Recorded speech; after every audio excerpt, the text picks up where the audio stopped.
live. And hi, everyone. Thank you so much for joining us for today's Career Ask Me Anything. We have a really exciting guest here today.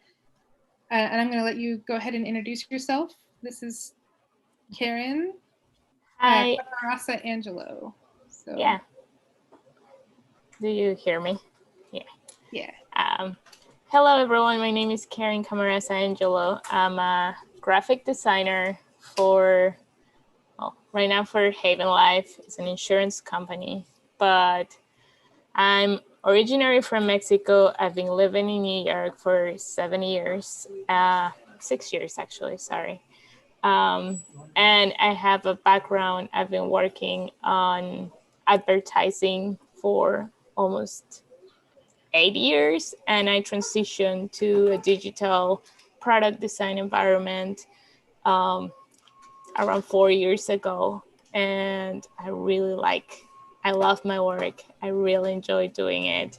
It's hectic sometimes, it's very stressful sometimes, but it's very cool, and I really like it. So should I share my work now?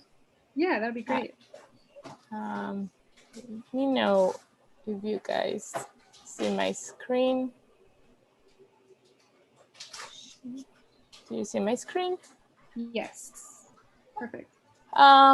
So yeah, when I was a kid, I used to do all these magazines and storybooks and little drawings, and I have a very good cousin that he told me, you should really study design, you're very good doing all these things and you're gonna enjoy it. So I got into that idea, and I grew up thinking, oh, I'm gonna be a designer, and I really like to draw, and I started looking to how they were doing magazines and all stuff. So yeah, I just got in love with basically what advertising was. And I got into graphic design school back in Mexico City, and I did 4 years of graphic design, and I took some boot camps about digital because my school wasn't into digital.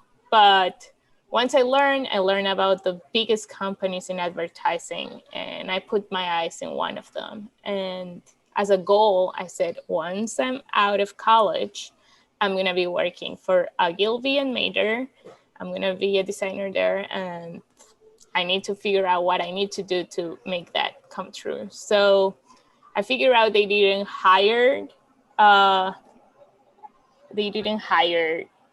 anyone that didn't have experience. So in the middle of the career, I found a job for TGI Fridays. I worked there doing menus and printing and all their storyboards on the streets and buses, and it was a lot of work. I was a trainee there, and I didn't get paid, but it helped me a lot because once I got out of college, I applied to this company, Ogilvy and Mather, one of the biggest agencies in the world for advertising, and I got the position. And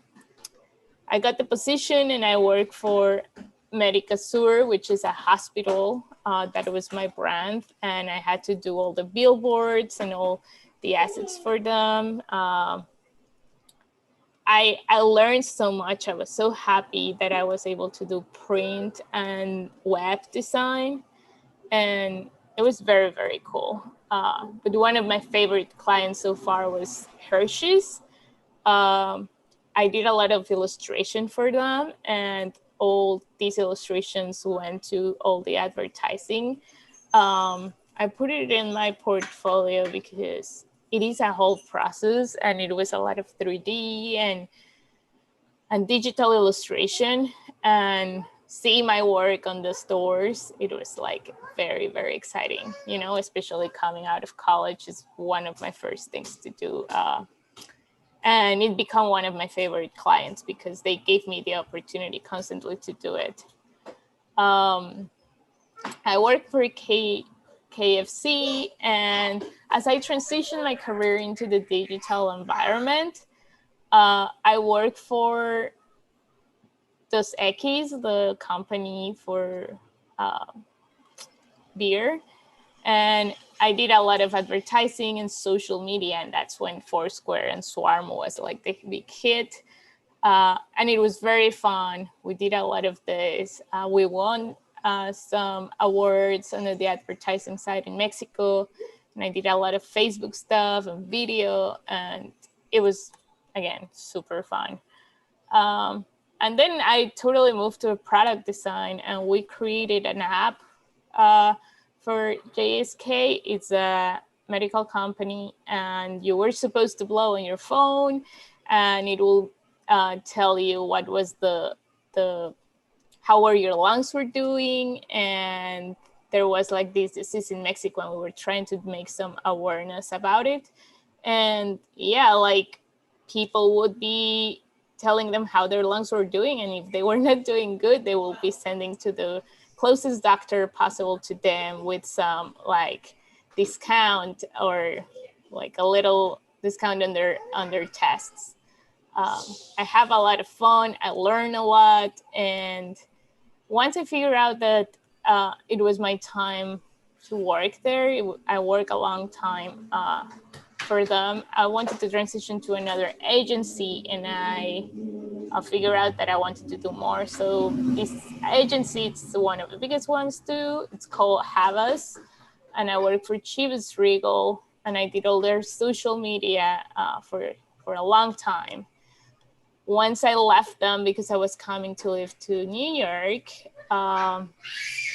just a quick thing, I met my husband on a flight. I came to interview to have us here, and we decided to move together. So it was Mexico or here, and I ended up coming here after more than a year of relationship. And I was working for Chivas Regal. I was doing, I guess, a great job, and they hired me after I left the company to come here. So being here, I was working for them there for a long time. And then I got into an agency here of e-commerce. And I've been working on e-commerce for a while. I did great websites of Gray Melon, and USPA was one of the biggest ones to work with for the Polo Association. I do UX design. I did all wireframes. We did testing. And it was a website that I really enjoy. We shoot photos. We shoot all the shooting for the videos. And it was very, very fun as there was a team for the e-com site. But I have a lot of fun doing all these things. And after that, I moved to coach the bag company. It was like a dream come true for me working in this place, going to New York, to one of the biggest bag brands. And we created all this new website, modularity-based website, but it's fun to work on product design because you can do a lot of advertising. You can do also like a lot of structure and deal more with the end of the front end design for development. And I really, really like it. I still enjoy it. I'm working for insurance now, and I even like it more because we're trying to make what it goes on paper to digital. And I think not everyone has the experience of really loving what they do and learn every day. And I think on this company, I'm learning every day. And it doesn't look like an insurance company, as we know. So that makes it more fun and more challenging. And yeah, I'm very happy to answer all the questions you have about design, about whatever you want to ask me. I can tell you I really, really enjoy my career. Thank you so much. This is exciting. You've got a great portfolio. Thank you. So the first question is, what is a day in the life of a product designer like? What do you do on a day-to-day basis? So every week I have a stand-up with my team. We are a team in the company of 3 designers, 2 UX. Sorry, can you just, what is the stand-up? A stand-up is a meeting, a quick meeting where everyone goes and says like what they are doing on their day and what they did the past day. But because on my team we're only like 3 people, we're doing it every week. So we say what we did last week and what we're heading into this week. And sometimes we get some feedback about design and yeah, like we just share our experience of what we're working with and our blockers on the day or on the week. And yeah, it's just like a retrospective of what we want to be working on. So you have the stand-up and then what's next? During the day, I'm attending to meetings and I'm designing as I can. I'm right now on a lead position for doing a design system, and I have to talk to the development team quite a bit. So I'm all the time like on meetings, but as I can, I'm doing design still, and I'm putting together a new color palette for the company. I'm putting in order the typography system, the grid system, and I'm taking a class too. So during the week, I have a design system class, a boot camp. I have to structure my day of meetings in the mornings and the afternoon I can work, but sometimes that doesn't come as the way we want, right? And I end up doing design very late on my day. With this hectic thing of the pandemic, it's very hard to find a time for designing, but I end up doing it at night at this point. I wish I can be in the office. Yeah. And when you're designing, what tools are you using? So for a long time, I use a Sketch, I think more than 2 or 3 years. But right now we are working with Figma, which is a free design tool. It's amazing. I really encourage it to use it for product design. And we are using Storybook for all the UI design goes to that Storybook platform where the developers can use reusable components from the designs we're making. And then you talked a bit about how you got started in your field, but I'm curious, like how you made the transition from graphic design to product design, and how you learned those skills. So as I said, like while I was in college and my company didn't have like much, my college didn't have much of digital environment. I joined some boot camps. I learned digital in these classes. And then when I got into Ogilvy, my team was for print, but they often put me in a digital team. So that started getting on me like more of the experience as I was working. And when I came here to do all the product design, that transition from advertising to product design was as I work and as I learn. And I did a lot of YouTube and classes. And like, as I said right now, like I'm doing the design system. So as I go, I'm trying to learn the latest things of the design, of the product design, how it's working. I think it's a career that is constantly changing, and it's a new tool and a new way of doing things. So there's no perfect way of doing things. It's just how you feel more comfortable about doing them and start evolving as you go.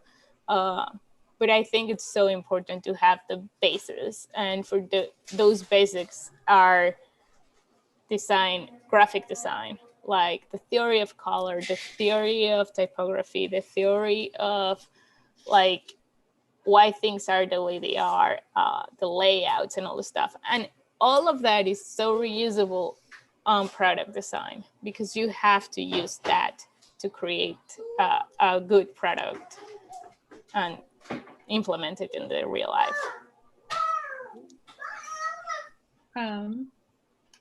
Those of you who have an account on Mouse Create, we do have an intro to design course that has stuff about color palettes and typography that you can check out if you want. And also, if you are watching this, please go ahead and put your questions in the comments, and we're checking those, so we'll answer any questions you have in the comments. And also, don't forget to sign in. There's a sign in link. Ariana, do you have a question? Oh, yes. What is your favorite part about your job? I think my favorite part on my job right now is that the insurance industry is doing everything in the old way. You know, like there is an advisor and there is a customer, and they meet to do a business. So the person buy life insurance, and everything is done by paper. So the fun part of my job, and I really love, and it makes me so excited every day I'm sitting on my chair, is that I'm changing that. I'm giving the advisor the tool to do everything from whatever he is. And this pandemic has helped so much to reflect the need of this product, because two people couldn't be together to sell the product. So doing it by Zoom or Hangouts or any other video platform is giving them the option to do it. So we're doing all these forms, like paper forms, on digital, and the clients can go and fill them by themselves, which in the past they did it in paper next to the people. So we're giving them the possibility of do everything wherever they can, whenever they can. And I think it's amazing. Like, it's very complicated because it has a lot of legal restrictions, and we have to be aware for designing about all these legal issues. So I guess that you don't have all the freedom as you think you will, but I think that makes your work challenging. And believe me, if your work is not challenging, it becomes boring. So I think that's the exciting part for me. That's a great answer. Thank you. Sure. And that kind of, there's another question, someone from Hanek asking, how do you come up with ideas for these new products, especially with all the restrictions? With all the restrictions, and it's a very slow process. So right now we have to do a New York filing, which means that we're creating these forms that people in New York will have to fill, but New York has a lot of legal restrictions. So for being creative, we have created this design system that allow us to be able to change our designs constantly without limiting that restriction. So maybe I can show you a little of what I'm doing, if you guys follow me. So this is my file, and it doesn't seem fun, right? But for all these, we had to create a system, and we have to create different input fields. So each input field has a reason to react to the client. So if they have an error state, if they have a field state, we have to create all those states for them to be playing around when they are clicking. So my job as the designer for these, it's create all the rules for that. So I create all the states that the user can deal with, you know, and it's complicated, but if you don't have a system, you are not able to change them. So let's say that next year we don't want it to be blue. We will have to go and change the color. So I go to this system I create and change one, and I can push that change, and it will go across my designs. And that's what it makes it like reusable and creative, but it is a lot and it's being complicated, but we have to create teams, we have to create fields and reusable components for development. Uh, I don't know how to explain you, but it's like, it is a lot of components constantly changing, and it makes it very challenging. But yeah, did I answer your question? Yeah, that was really cool. So it seems like a lot of what you do is kind of creative and designing, and a lot of it is working on a team. How much would you say is working on a team and how much is working by yourself? The design system, I'm leading that part. I came to the company and I figured out that there was a lot of inconsistencies across the site, and there was no accessibility on the site. Like, accessibility is a big thing. Companies are getting sued by it. So I took the task and I decided to come out and sell it to the stakeholders, and they approve it. And I'm been working with us by myself on my own time. Sometimes you have to give that extra time to make things happen and to people value why they hire you. On the other side, I'm working on a team on a daily basis, and Figma let us work together. Figma let us work as a team so we can share files and comments and all this stuff. As I say, they are two UX designers and I'm the product designer, but I'm looking more into the UI. So I really have to go to check how are they building their site, because we're trying to make our site scalable without changing the system. So I really work along my coworkers every day. Like right now that we're far away, we talk like 3, 4, 5 times a day, and it's like constantly. And I work very directly with all the development team, which is like 25 front end and back end developers. And just to define some of that, UX is user experience and UI is user interface. Yes. And developers are more the coders, right? Yeah, the developers are the engineers. The front end is more closely to the UI designer, and the user experience team is the one that is doing all the research and user testings. I do a lot of user testing also to see that we're meeting and they understand the UI elements, but they do more of everything on a wireframe basis. They do not do much of the design style. I take care of that, and the animation and the things, how they really work. They do more of the architecture, and the engineers do all the building. Very cool. Ariana, did you have another question? Okay. How do you measure success in your field?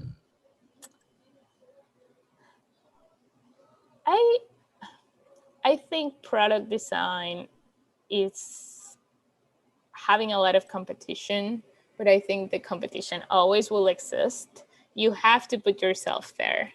You really have to be accountable. I think that's one of the biggest things. You also have to be able to show and teach the others what you know, and it's a thing of you give and you receive. And I really believe that.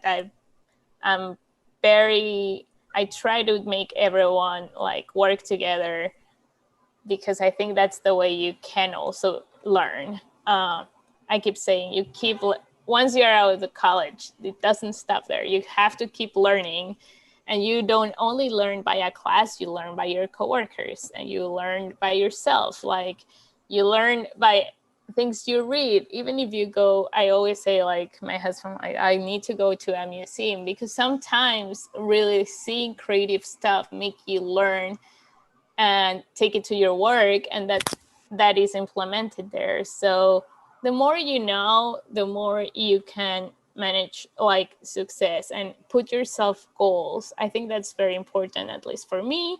Have short-term goals and say like, okay, where am I gonna be in 5 months? And I said to myself when starting this company, like by September of next year, I have to have the design system in a better position, so I can tell my stakeholders where am I standing, where is the development team standing, and show progress. And that, I think that leads to me stand out for what I'm doing.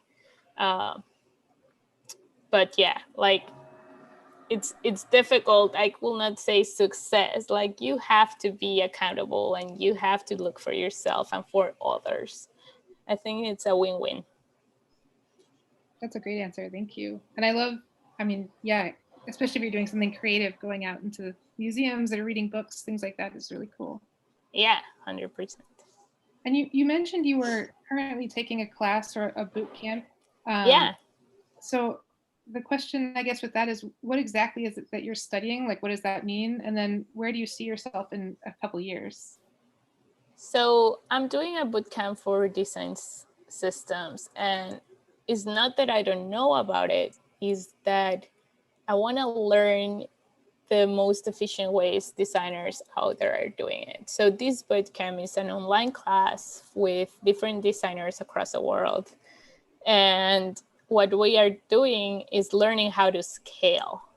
I think everyone knows how to design, but we don't know how to scale. And there are different ways of scaling this product. So what we're doing is trying to learn on our own teams how we can implement this design system and make it scalable. And what you ask about, how do you see myself in 5 years, or I think it's managing this team as be responsible of seeing like the design system is really grown. The development has like a UI library that they can work with. UI bugs, which are what it's constantly breaking sides as they look, like when you see like, oh, that button looks like not aligning to the left or not center. Like, I don't want to have that on our side. I want a side free of issues. So if we get this design system working, hopefully in a few years, this is not going to be an issue. So yeah. Thank you. And back to what you were saying about making things scalable, can you help us define what it means to make some things scalable? Of course. When you do, let's say, a website, right now you see a lot of websites look the same, and it's because they are doing a modular design, like boxes or I don't know, how do I call it? Like, I think scalable means that you can change it as it goes. So it doesn't have to look the same and be rebuilding on development side constantly. If you do a design that it's scalable, that means that you can change it as it goes, but not make the development so complicated.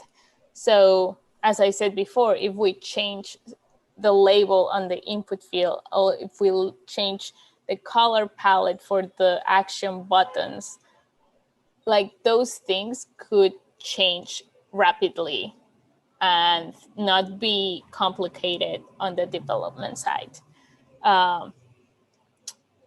You can do things that are responsive. You can do patterns. Like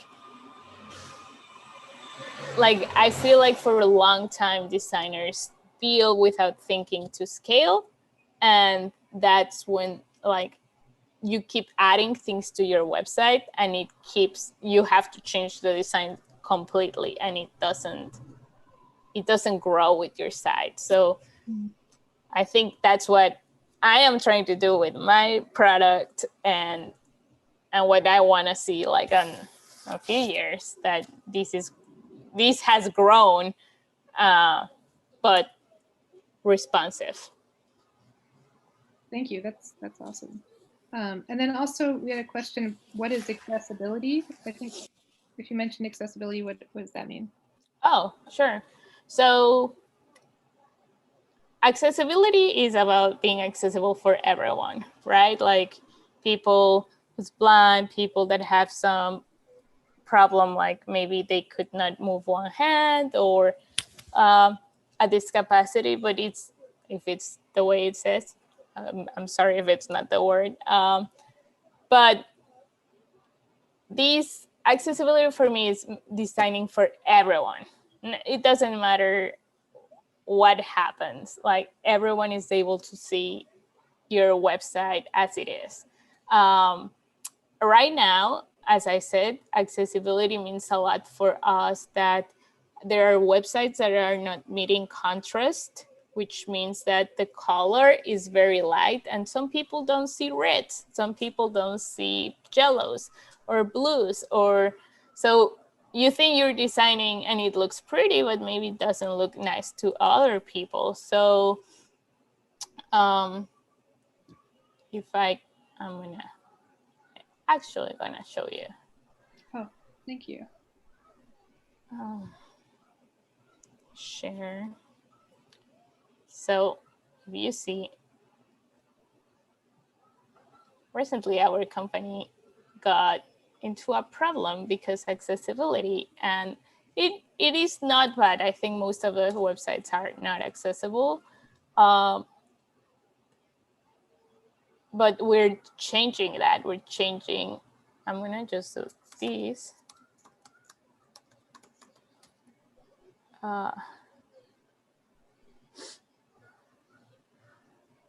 Just to show you. So when you design, you think like, oh, this is orange and everyone sees orange, but no, not everyone sees orange, and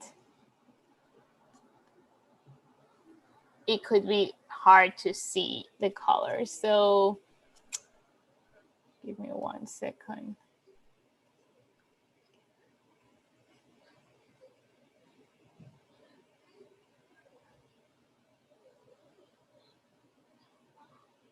Well, or I don't know why it's not letting me.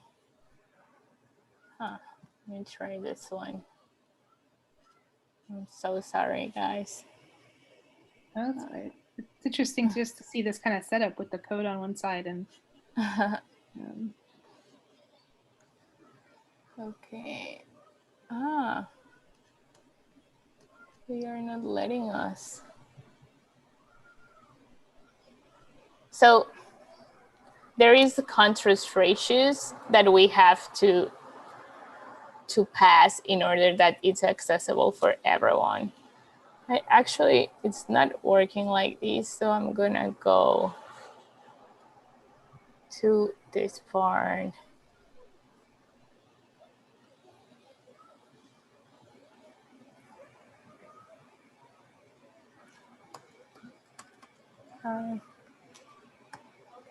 Maybe this will work for us.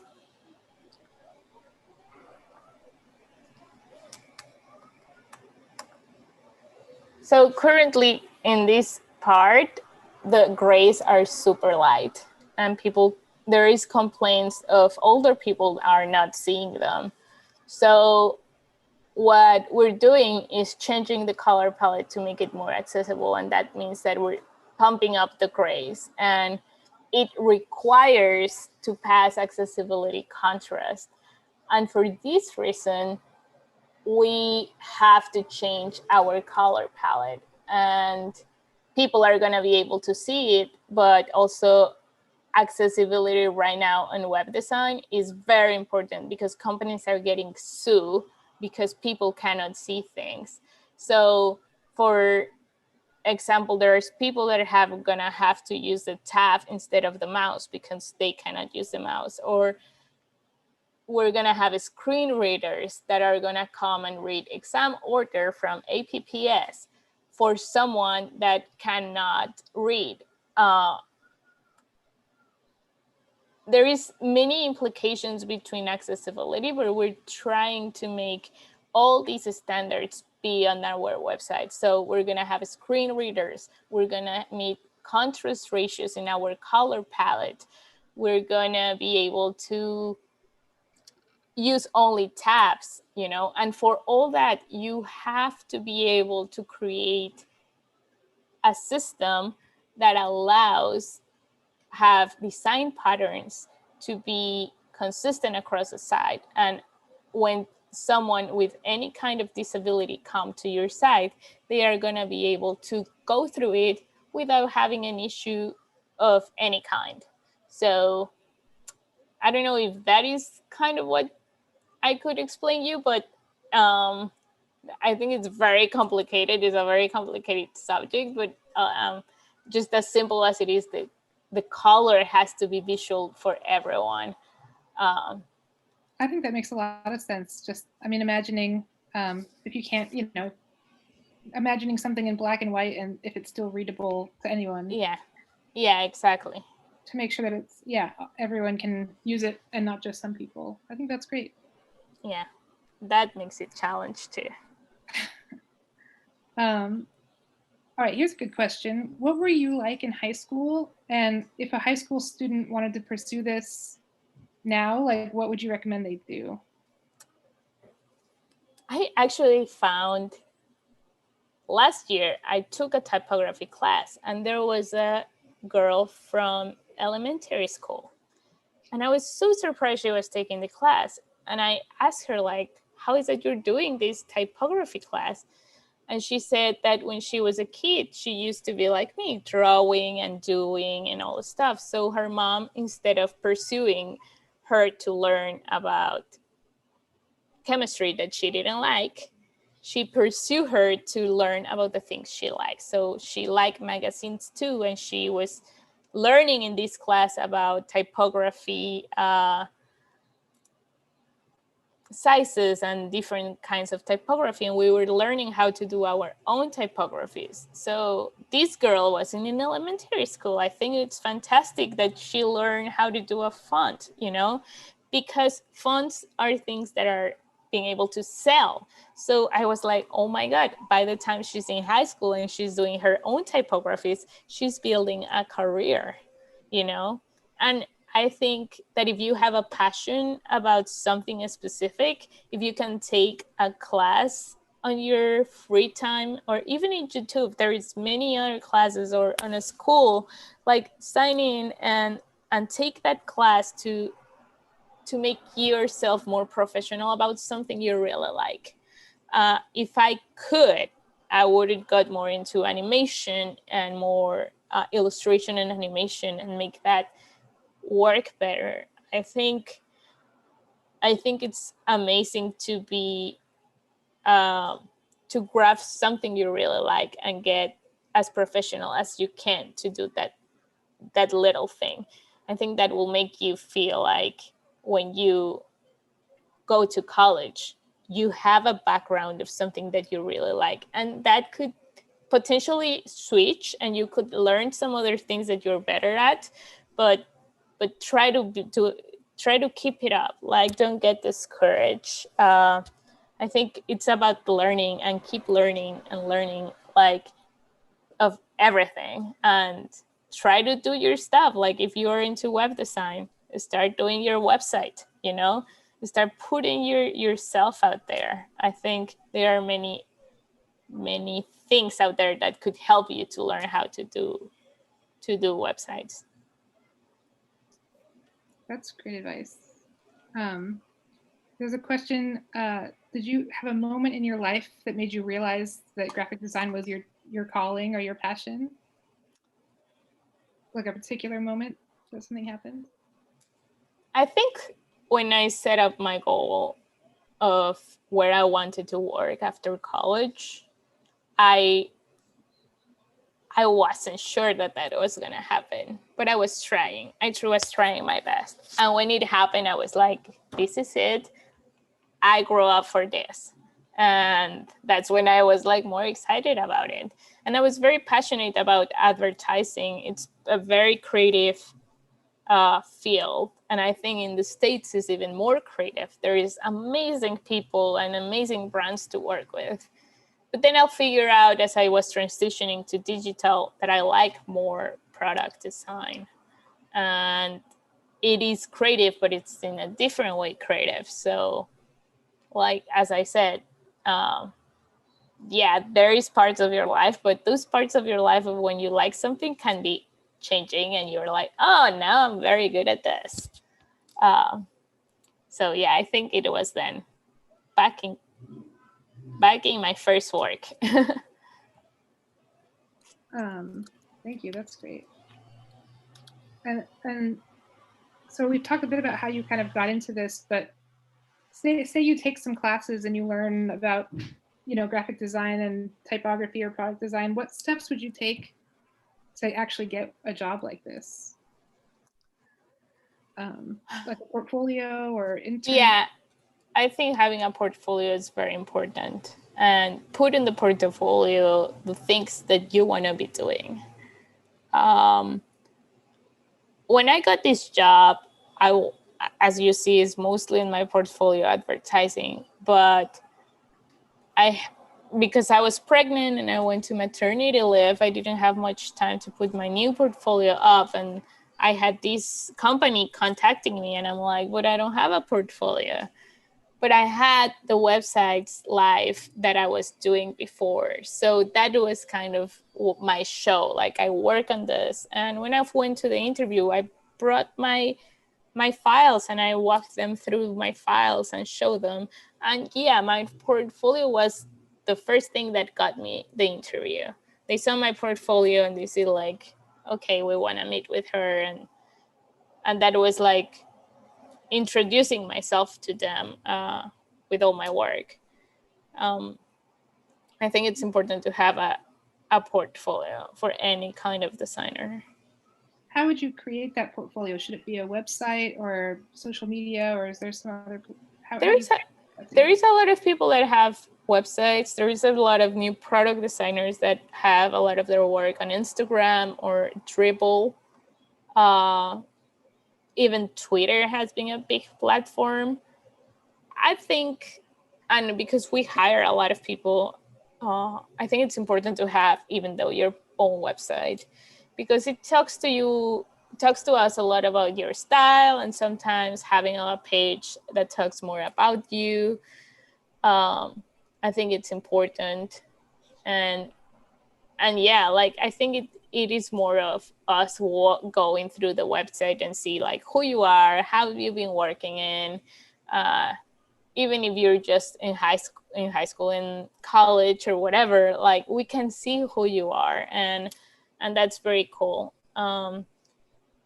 When you go to an interview also, it's very nice that I got it from advice and I do it often. It's like, anything you're doing besides your normal work, bring your hobby. Like if you like to paint, show them that you paint in your own time, because that talks a lot about who you are, and people get excited that you are not just workaholic, that you really have like love to some other things, reading, like some other passion. I think always saying something like that is encouraging for people that are meeting you. And we have a visitor. Oh, hi. Say hi, Misha. That's a pretty Yeah, so mostly that.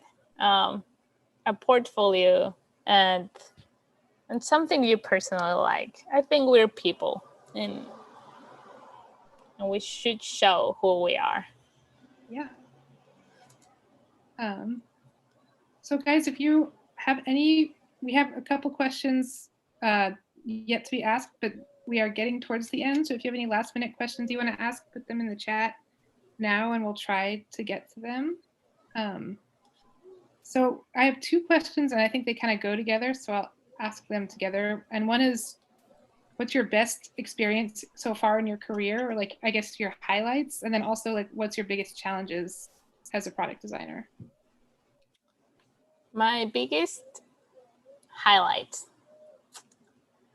I always think that when one site goes live is like big.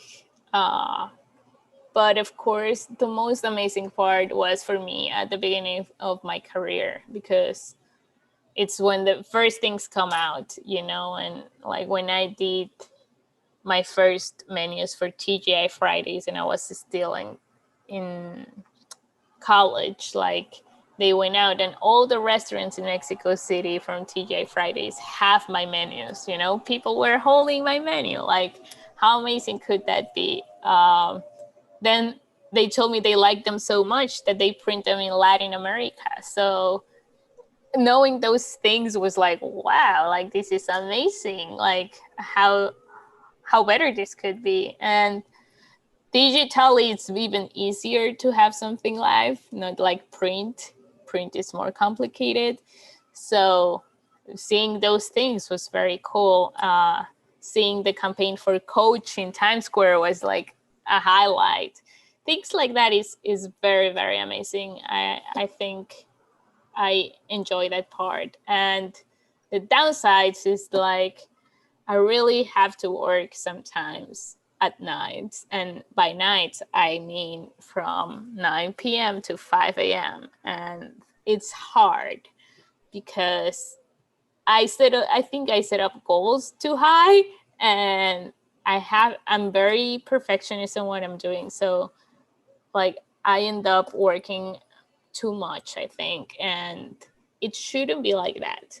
I think we all have to learn to manage our times, but I'm saying it because that's the reality, and sometimes we are not aware that that happens.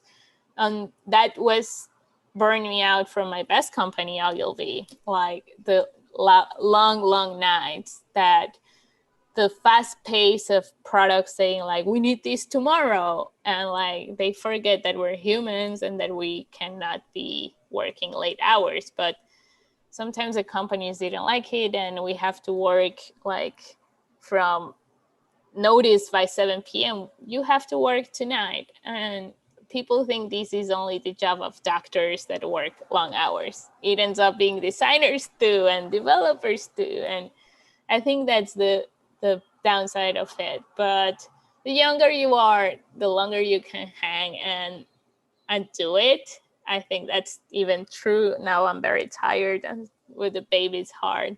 But so far I really like it. It's very competitive. It's an industry. There is a lot of women and a lot of men going through it, and it's just like very diverse, and I really like it. I think it has the good and the bad part, but mostly it's good. That's a great answer. Thank you.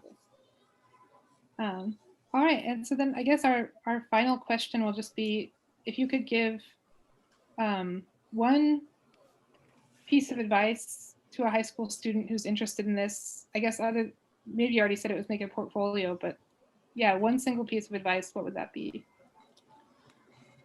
Make a portfolio.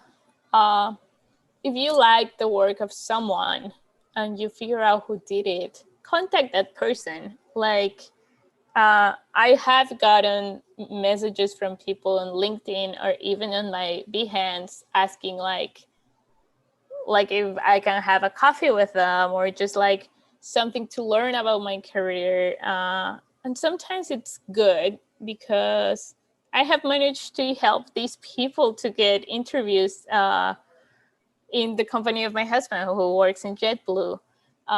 And you don't know, like there is a lot of people out there that may be able to help you, and reaching out, and as I said before, putting yourself there, it means a lot. It really, really means a lot. You can meet different people, and you will be able to get help from there and inspiration. Go guys, outdoors. Like, put yourself out there. You don't know when you can take a photo and find a very pretty color palette and make it your brand. So be open to everything and give yourself time for you and for others. Like, really be kind and teach and learn, and like it's really a career that shouldn't stop. It's creative, and it doesn't end in your portfolio. Like, it's the constant thing that you keep doing for it and for you. That's great. So make a portfolio, ask connect with people who you've seen work that you like and ask them questions. Yeah. Go out into the world and like look at things that appeal to you, and then look at the color palettes and things like that. Learn. Yeah. You mentioned Figma, that is a free product that you use professionally. Do you have any other tools for like colors or typography or anything else you recommend? For product design, I will totally recommend going to see what Google and Material Design are doing. That's the latest for color palettes, and I can show you how they work. I think that Photoshop, Illustrator, the Adobe Creative Cloud's the big thing. That comes with a cost, of course, but there is like, I think, I don't know what I can tell you. Like, there is many tools we can use that are online, and books. Like, I think if you go through the oldest books, you can learn about color there too. I think right now I can just say the most that I'm using is Figma to create, and you can do many things on it. Well, actually, we just had a kind of a last minute question come in, but it relates to what you were saying, which is, what designs are you inspired by? So if you have any books or artists that have really inspired you? Yeah. So there is one designer I really, really like, and he's an art director. I don't know what I did. Am I sharing my screen still? No. Oh, weird. Sorry.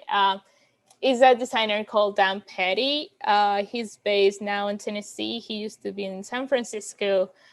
He worked in biggest agencies. I really like it because he brings a lot of the art direction and graphic design to really products and web design. And before that, I follow a lot of designers, specifically that did things that I like and websites that I like, as for Vans, the brand of sneakers, or I follow a lot the guy that was working on Coach, and I contacted him, and that's how I got freelance work there. After I show my work and all stuff, that's why I keep saying contact people, like open yourselves your path. Like, the path doesn't come to you, you go for them. So contact people. I look lately for product designers, Dribble is a big thing. So if you find a designer there that you like, you can follow up, like, what's his career and where are they doing things. I think that's a very good resource for. How is that spelled, Dribble? DRIBBBLE.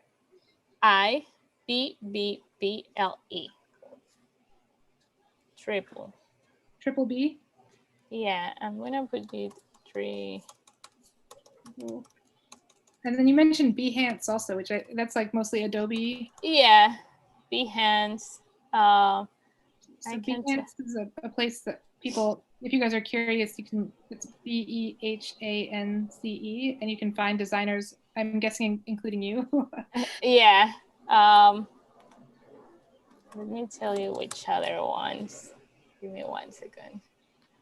There is many websites and stuff that you can go, and you can reach out to me and I will give you more websites. I'm happy to help everyone. How should they reach out to you? LinkedIn or something else? Yeah, LinkedIn or my email. We can share my email. Feel free to do that. I may take some time to answer, but I will get there. Product design tips. There is like this Google Chrome thing, and it's amazing. I'm gonna put it on the chat if I find it.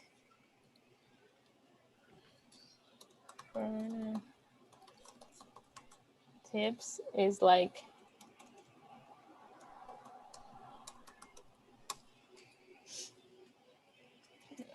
you can get some inspiration from there. Oh, cool. Yeah, there are many. Muslin, I think it's another one. Oh, these are all great resources. Thank you. Sure. Muslin design. All right, Just so we're putting your email address for them to see, and also like, yeah, links to these different resources. So people who are interested in learning about these career paths can take a look and find things that inspire you. I think that's really good advice. Yeah. All right, so I've been having a lot of people for the very, very last question complete the following sentence, which is, you might like being a product designer if you like blank. Again. So like, you might enjoy becoming a product designer if you also enjoy this. What do if you also enjoy, I think product design can be anything. Like if you like to do, you can take it for anything, honestly. If you like to do biking, you know, you can do an app for going to bike and maybe take photos and show people the trails, and you can do your own website for how to do a tour. If you like to listen to music, you could have your own design for doing like what library you like and share that with people. Like I think it's so open, like to whatever field you like. I think anything. If you like cooking, you can, like, I think that how blogs become a thing in the 90s, like, and the end of the 90s, that people were like, oh, I like fashion, so I'm going to do a blog about talking about fashion. I think now people that are product designers, if they like something, you can do something better than just a blog, an application, and anything you want. So if you like product design, you can like anything else. I think that's actually really helpful. So Karen, thank you so much. This has been awesome. Great. Learned a lot. Awesome. And yeah, thank you so much for your time. Sure, I'm happy to do this anytime. Thank you so much, and thanks everyone for joining us. Thank you. Thank you. Have fun.